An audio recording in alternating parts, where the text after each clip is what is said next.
I went through those things, like I said, in middle school. But as I gotten older and matured, you know, on my own and figured out what was what and like what I was missing and all of that, then, you know, I definitely overcame that. Like, okay, it is what it is, you know what I mean? It is what it is, the way I look. And yeah, women like it, you know, for sure.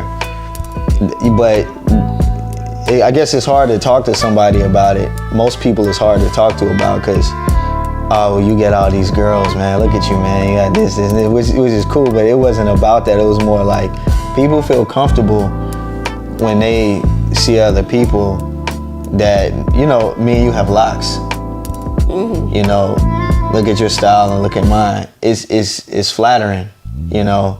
It's easier to coexist and to move cohesively a certain way. So I got over that and just maturing, like, you know, just realizing like there's other parts of the world where people are different. Why do black parents gotta make it so difficult, man? You know what I'm saying? Why we gotta be bouncing around? Well, what we learned from that is not to continue that. Yeah. Right? Yeah. You ain't gotta be bouncing around. You ain't gotta, you know. Yeah. Just thing hang low, let it wobble to the floor. Not tied in the knot, can you tie it in the bow? Can you throw it over your shoulder? Nah, we too grown for all that. Now I can see why you may want to spread the wealth for all your gorgeousness, but you know, we don't have to. We don't have to. Yeah. If you choose to, more power to you. You know what I'm saying? That's it. For real. But, you know, if you don't have to, you can just, you know, be patient, deal with the ups and the downs. Ebbs and the flows. Yeah, it's gonna happen regardless of who you with. We'd be so good in the studio together. Sure. No matter who you with, you gonna do this in every relationship, man. Every relationship, you gonna do this. Since it's so many of us, I can say it helps me because I deal with different personalities and it helps me with life. Okay. So it's like, I was a shy kid back then, so like having all of them, it really helped me kind of open up and kind of know different personalities on how to deal with people. Because you know, some people are very aggressive, some people are very shy, some people are self-centered, so it's like, I deal with a lot. Especially in the music area to where, you know, some people feel important than others. So it's like, you have to find a way to maneuver to really let people see for themselves. So all of us was running the same household for a good amount of years, and then once we started separating, we all linked up every weekend. So it was even on like school breaks and stuff like that. So I was always with my siblings. Even to this day, we still got group chats. We still converse and still talk and stuff like that. So I learned a lot with myself. I've mastered, you know, being alone and learning how to really learn myself and not letting nobody else determine, you know, anything else with dealing with me, I would say. How did you master being alone? You know, a lot of times, like, you grow to probably, like you said, probably have abandonment issues or just certain anxieties to where, like, you don't want to be by yourself. You know, so like just over the years, like, you know, music saved my life. Okay. To a point where, like, you know, I was writing songs and just singing and always being in my element, being happy and dancing and stuff like that. So I've never had that feeling of being alone or just having that abandonment to where, like, oh, this is going on, but it's not to where I'll probably be mad at myself or put myself in a certain depression state or like blaming myself for something I can't control. Are you currently in are you married, single, I'm in single. a relationship? I'm single. He's single. He's single, ladies. Again, let me run down this resume. So y'all want somebody to serenade you? La la la. He's a singer. Y'all want somebody to down. Us adults, them dance moves. Cause y'all know what I'm talking about. Y'all be seeing Genuine and all of them. What's his name? Chris Brown and all of them. And oh yeah. Songwriter, videographer. So when y'all trying to make your own. Whoa, hey. I think my biggest struggle in the beginning was being a father and being an artist. Okay. Because I'm chasing a dream and it's like, but I have these children here. So it was kind of like, how do I balance that out? So that was a big struggle for me because I had to move around a whole lot.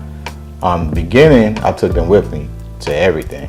Wow. You know, but then as I started to progress and get more popular and get more bookings, I was gone. Like, we literally was booked 250 something days out of a year for 7 years. So I wasn't that's a I wasn't lot. around. You know, Yeah, in the beginning. yeah. You know, when they were growing 2, 3, Yeah, when 4 years old. but when school and they got to need stability and everything else like that, then It got tough. It got Yeah. tough because what it looks like when you're, especially with, you know, during that season, there was a divorce.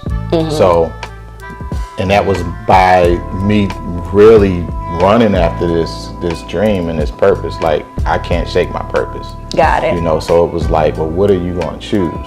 So it's looking like, hey, I chose this over that. there. Mm-hmm. You know, and that's how my kids growing up was like, oh, what's up with that? You know what I mean? Okay. Like, but it was something that I couldn't break away from. It's like I had to follow this thing because it was pulling me and pulling me and pulling me. And in the way I thought, I'll always be able to swing back around to them, not knowing being absent was hurting them a lot. We in a semi, I don't want to say semi, we in a ratchet era. You know? Yeah, there's no semi to it. Right, we in a ratchet era. But there's a time and place for that. Because sometimes, you know, mine is fuck them mother niggas. I'm down for my niggas. Fuck them mother You already know I'm gonna put some Onyx on. You know, bitch better have my money. Shut up and take my money. But you know, all of them are on my fucking playlist. So Go back to some X, put some X on there. yeah, you know what I'm saying? number one, yes. Yeah, I mean, those some classics right there. I was the other day, just all of a sudden in my mind, I just started, y'all gonna make me lose my mind. I'm like, word, where that come from? You know, that spirit, that X spirit is still flying around here. When you listen, for me, because when that song came out, I was younger, and now as an older adult in my 40s, and I hear it and going through some things in life, I'm like, man, where that X at? Right. where that X? Because y'all about to make me lose my mind. That's real. Can help increasing hemoglobin, red blood cells, and things like that.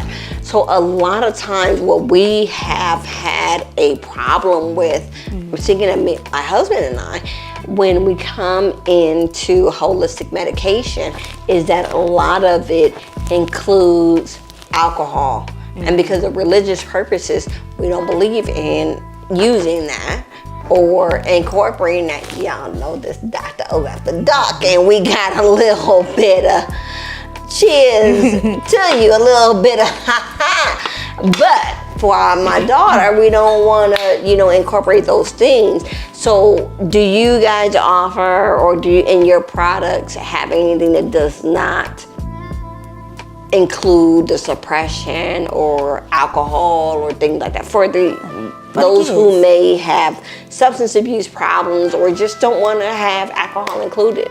Yeah, you can always find herbs that are soluble in glycerin, or you can always find something that's soluble in like vinegars and stuff like that. Okay. Or even oils. Okay. You don't always have to necessarily do a tincture. Okay. Because herbs have a different phytochemical with the dilation of either alcohol or or glycerin or oils. So you can always pull the nutrients or whatever you need from those. You don't always have to use that. Or you can just use teas as well. So yes, we do offer those as well. That's a yeast issue. Putting oil on top of that makes it worse. It doesn't make it better. It makes it worse. A yeast issue for men and women. So In the men, year, I know y'all hear yeast and y'all may think of women in our and yeast infection, but men, y'all got yeast too in your head. I had a divorce, my aunt passed, my grandma passed, and my dad passed. So every week was like a funeral this week, a funeral this week, a funeral this week, and a divorce, right? Which was December. My goodness. We didn't open the kiosk till January. So at the time when we was planning on getting a divorce, the divorce got denied by the courts, right? And the courts denied the divorce the first time. I didn't know that can happen. So yeah. Right. So they denied it because she did it electronically. We agreed on it, you know what I'm saying, that we was gonna get divorced, and it was like they denied it the first time because a page was missing. Okay. And let me say this, you know what I'm saying, because I even though she's my ex-wife, I still give her credit. You know what I'm saying? Like, I'm the type of person, if you did good, you did good. You did bad, you did bad. I'm straight up, you know what I'm saying? I'm not gonna see. You guys still have a relationship at all? Do we have what now? A relationship at all? Do you guys Now? communicate? Yeah. Not now. Okay. But I'll tell you about that a little bit later.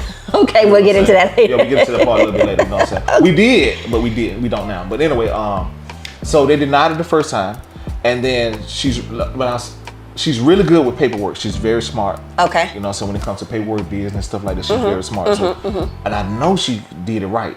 So she sent it in. They denied it. A page was missing. Okay. She sent it back in the second time. They denied it the second time because a half a page was missing. Okay. So I'm a firm believer, right? And I believe in signs and stuff like this. So I told her, I said, listen, maybe it's not meant for us to get a divorce. Y'all know, if y'all know me, I'm not really big on makeup. I try to do the little makeup for the Dr. O after dark to kind of hide some of my blemishes and stuff like that. But you know, I'm still on all the tutorials and stuff.